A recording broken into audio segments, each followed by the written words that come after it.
আসসালামু আলাইকুম। আবারও চলে এলাম নতুন একটা শাকের রেসিপি নিয়ে। আজ আমি রান্না করছি মটর শাক দিয়ে টাকি মাছের ঘন্ট। এই ঘন্টটা খেতে কিন্তু অনেক মজার হয়ে থাকে, তবে সব অঞ্চলের লোকেরা এই শাকটা খায় না। যেসব অঞ্চলের লোকরা এটা খায় তারা জানে এই শাকটা খেতে কত মজা। এটা মূলত যশোর, ঝিনাইদহ, খুলনা, কুষ্টিয়ার লোকেরা ভাজি করে খেয়ে থাকে। যাই হোক, যারা এখনও এই শাকটা খান নাই তারা আমার আজকের এই রেসিপিটা ফলো করে খেয়ে দেখবেন কতটা মজার এই শাকটা।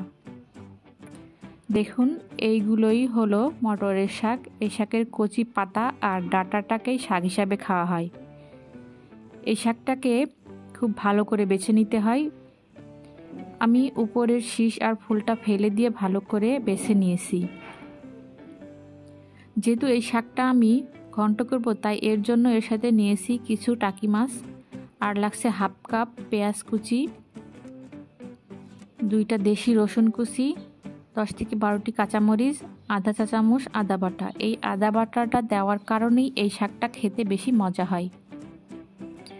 প্রথমে একটা প্যানে আমি সামান্য পানি দিয়ে মাছগুলোকে হলুদ লবণ মাখিয়ে পানির মধ্যে দিয়ে দিচ্ছি। মাছগুলো ভালো করে সিদ্ধ হবার জন্য ঢেকে রাখছি।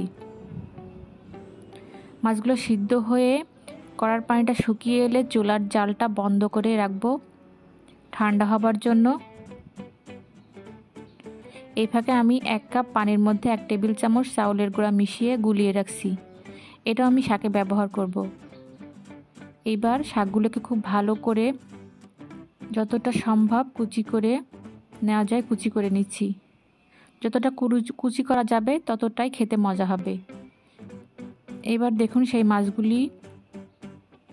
এগুলোকে আমি খুব ভালো করে কাটা বেছে নিচ্ছি।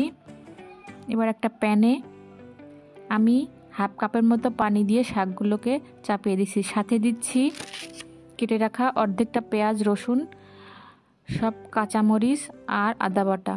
শাকটা ভালো করে সিদ্ধ হবার জন্য কিছুক্ষণ ঢাকনা লাগিয়ে রাখছি।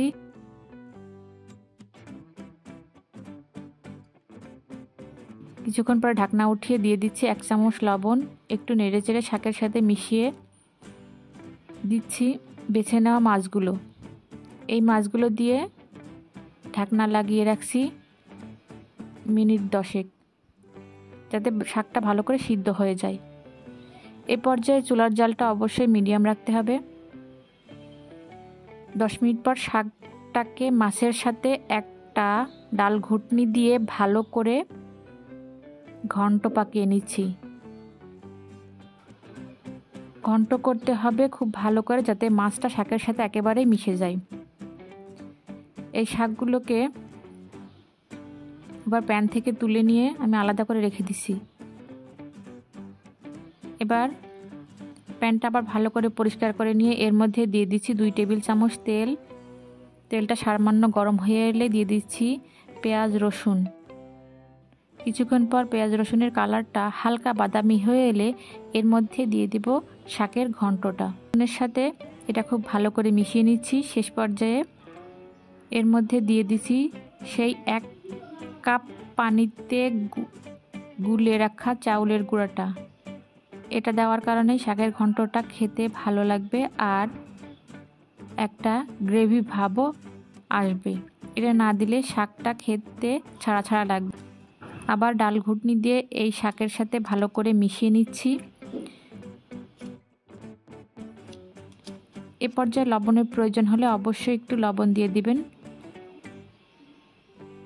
আমার শাকের ঘন্টটা করা শেষ।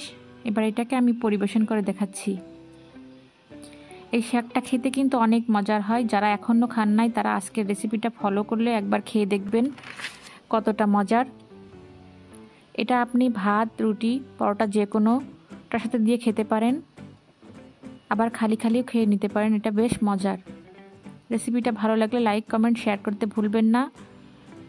আর চ্যানেলে নতুন দর্শক হয়ে থাকলে চ্যানেলটা সাবস্ক্রাইব করে আমাকে সাপোর্ট করবেন। আজকের মতো এ পর্যন্তই। সবাই ভালো থাকবেন। আল্লাহ হাফেজ।